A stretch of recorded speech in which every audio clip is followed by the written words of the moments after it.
Certo, pessoal, vou mostrar brevemente aqui a configuração do Sunflower, utilizando alguns pads que nós criamos. Eu selecionei aqui o de microfone e bateria para a parte de áudio e outros dois para a parte gráfica. Primeira coisa que vamos fazer é abrir a CLI.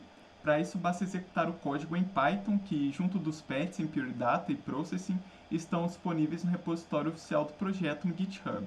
O link também está na descrição deste vídeo. As formas de fazer isso variam de sistema operacional para sistema operacional. Mas aqui no Linux Ubuntu Studio, basta abrir um terminal e digitar o seguinte comando, que é python 3 sunflower _cli.py, indicando o nome e a extensão do arquivo em Python, né? E ao final inserindo o comando "-h", que vai mostrar todas as opções de ajuda e o que essa CLI é capaz de fazer. Para o vídeo não ficar muito longo, eu vou utilizar a opção que recebe as informações de entrada e saída, mas caso você queira usar alguma opção que eu não mostro ao longo desse vídeo, as explicações sobre como fazer isso também estão no GitHub. Então, eu vou simplesmente utilizar o código, sem o comando "h" no final, e ele vai atuar como servidor OSC, exibindo 3 listas, uma com a identificação da coisa musical, outra com suas características de entrada e uma última com as suas características de saída. Para essas informações aparecerem no terminal, basta clicar nesse botão verde, aqui na coisa musical, para indicar que ele está presente na rede e apto a receber a conexão. Isso faz parte do protocolo do Sunflower. Retornando aqui ao servidor, eu vou apertar Ctrl C para encerrar a sua execução, e a gente pode ver todas as informações acerca da coisa musical. Aqui ele vai perguntar se a gente quer continuar, vou escolher a opção que sim. E caso a gente queira remover essa coisa musical da lista, basta clicar neste botão vermelho. Depois, voltando para o servidor, pressionamos Ctrl C novamente e a gente pode observar que as listas agora estão limpas, não contando com nenhuma informação. Mas como aqui o objetivo é que essas informações de fato apareçam, a gente vai fazer com que isso seja possível. Portanto, ele vai perguntar novamente se a gente quer continuar, vamos dizer que sim. E eu vou aproveitar para clicar no botão verde de todas as coisas musicais que nós vamos utilizar neste vídeo.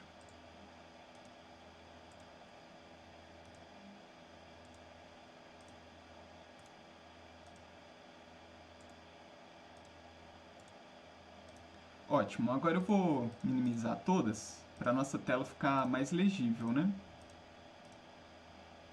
Perfeito, então aqui novamente no servidor a gente pressiona Ctrl C para encerrar sua execução e a gente pode ver todas as informações das coisas musicais e que elas serão úteis para o administrador do sistema conectar umas às outras, e como a gente não vai utilizar mais esse servidor, podemos fechá-lo. Feito isso, eu vou abrir um outro terminal só por uma questão de praticidade, de organização, que ele vai ser utilizado para conectar essas coisas musicais a partir das informações que a gente tira da tela de administração. Então, para isso, é só utilizar o seguinte comando. A gente vai novamente digitar Python 3, o nome do arquivo e sua extensão, e agora com o diferencial que a gente utilizou a letra H no primeiro exemplo, agora a gente vai utilizar a letra C, que é de Connect, e vai seguir o padrão IP porta. Aqui eu vou utilizar este IP, que é o do microfone, que repare que está aqui, ó, ele vai utilizar o IP 224.0.0.0 e a porta 55029. Só fazendo isso, vou pressionar Enter. Aqui ele informa que a conexão foi bem sucedida, a gente pode verificar isso no patch, no Pure Data, que o status de conexão já mudou para 1, indicando que a conexão foi realizada. Caso a gente queira desconectar, a gente só vai utilizar o comando D e a porta que vai receber esse comando de desconexão, que aqui no caso é 55030, e o IP vai ser o mesmo. Feito isso, a conexão é fechada e a gente vê que o status já mudou para 0. Mas, feito esse exemplo aqui, o nosso objetivo é que elas estejam conectadas, né? Então vamos retornar a conexão. E eu vou seguir o mesmo procedimento para os demais patches. Eu vou fazer de uma maneira mais veloz, mas o padrão é o mesmo. Então só vou copiar e colar aqui na nossa CLI e observe que a conexão de todos eles foi bem sucedida, de todos os que a gente vai utilizar aqui. Então, feito isso, tem um empecilho aqui do Pure Data, é que ele tem uma certa incompatibilidade com outros sistemas que necessitam de áudio. E como eu já estou gravando o vídeo, vai surgir esse inconveniente, então vocês não vão conseguir ver o áudio que eu estou mandando para o patch de alto-falante. Lembrando que aqui eu estou executando esses testes em localhost.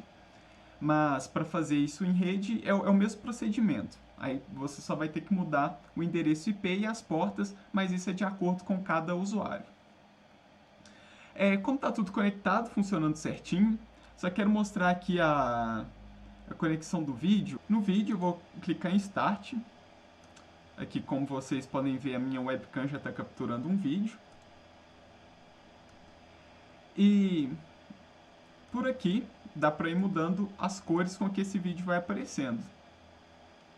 O interessante disso, de utilizar essa interface gráfica, é que ela vai permitir que os usuários tenham uma possibilidade a mais de comando, né? Vou encerrar o vídeo aqui. Aqui a gente tem a bateria e o patch de controle somente do BPM dela, né, que ele está todo dividido. Veja que esse controle ele é feito pela rede, né? Aqui no caso eu estou em localhost, mas ele é totalmente possível de ser feito pela rede. E quando eu vou aumentando as BPMs no controlador, ela vai mudando também no patch da bateria.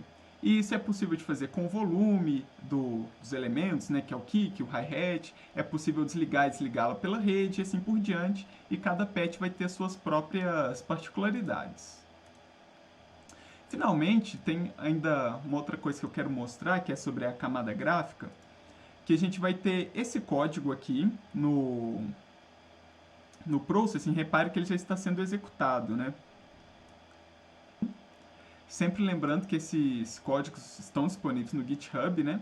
E aqui a gente tem um controlador desse campo de estrelas. Repare que a velocidade dele aqui está em 370. Ele já está conectado, né? Seguindo a nossa interface de comando. E quando eu coloco em 0, o movimento aqui cessa. E eu posso ir aumentando a velocidade de acordo com o meu interesse. Posso deixar tão rápido que quase não dá para vê-las, ou até em uma velocidade considerada boa para mim. Então, basicamente, o funcionamento do Sunflower é esse, um vídeo breve e simples, mostrando como que isso funciona. Qualquer dúvida, eu estou à disposição. Muito obrigado pela atenção.